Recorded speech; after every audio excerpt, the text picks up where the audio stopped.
नवाज शरीफ के ज़ेर सदारत होने वाले इजलास के अंदरूनी कहानी सामने शुरा ने नवाज शरीफ को तजवीज़ दी कि हमें वफाकी हुकूमत नहीं बनानी चाहिए। पंजाब में नून लीग और अज़द अरकान के साथ मिलकर आसानी से हुकूमत बनाई जा सकती है। पंजाब की आवाम ने हमें मैंडेट दिया, उनकी खिदमत का हक अदा करेंगे। नून लीग की पंजाब में अज़द अरकान को मिलाकर तादाद 154 हो गई है। पंजाब को तरक्की की मिसाल बनाएंगे, हमें सिर्फ पंजाब पर फोकस करना चाहिए। शरका हजार ख्याल करते हुए कहना है कि वफाकी हुकूमत बनाने के लिए किसी इत्तेहादी जमात की गैर जरूरी बात को नहीं माना जा सकता। वफाकी हुकूमत लेने का सिर्फ एक मकसद है कि मुल्क माशी हालात का शिकार है। इजलास में शहबाज शरीफ, मरियम नवाज, इसहाक डार, हसन इकबाल, ख्वाजा असफ साद रफीक की शिरकत। पाकिस्तान मुस्लिम लीग नून के सीनियर रहनुमा ख्वाजा साद रफीक का कहना है कि वफाकी हुकूमत की तश्कील मुस्लिम लीग नून की नहीं, पार्लियामान में मौजूद तमाम जमातों की मुश्तरका जिम्मेदारी है। सोशल मीडिया प्लेटफॉर्म एक्स पर एक पोस्ट में उनका मजीद कहना था कि मौजूदा कौमी असम्बली में किसी को कतई अक्सरियत हासिल नहीं।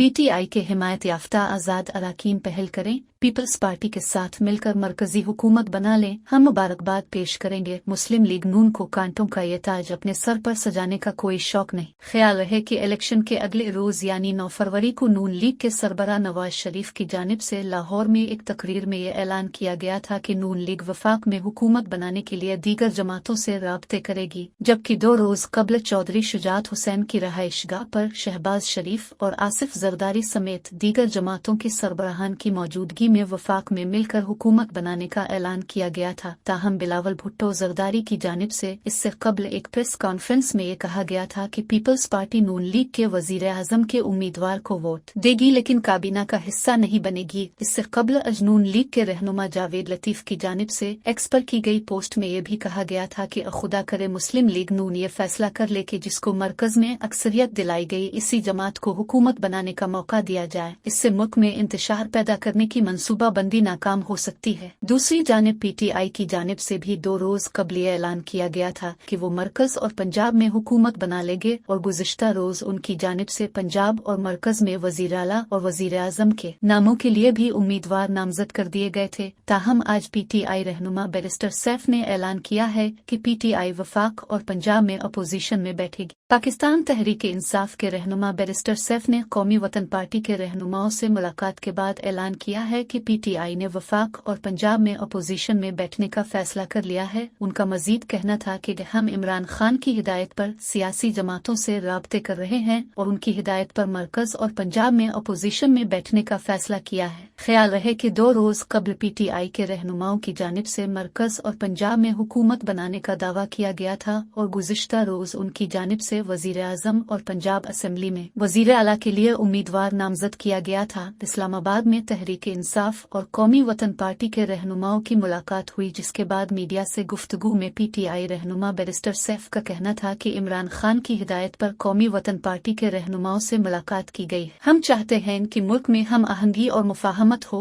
उन्होंने कहा कि फॉर्म 45 सबूत है कि हमारे उम्मीदवार जीते हैं, मगर फॉर्म 47 में नताइज तब्दील किए गए। मौलाना फजल रहमान जमात इस्लामी ने भी एहतजाज का ऐलान किया है। हर 5 साल बाद इलेक्शन होते हैं और मुतनाज़ा हो जाते हैं।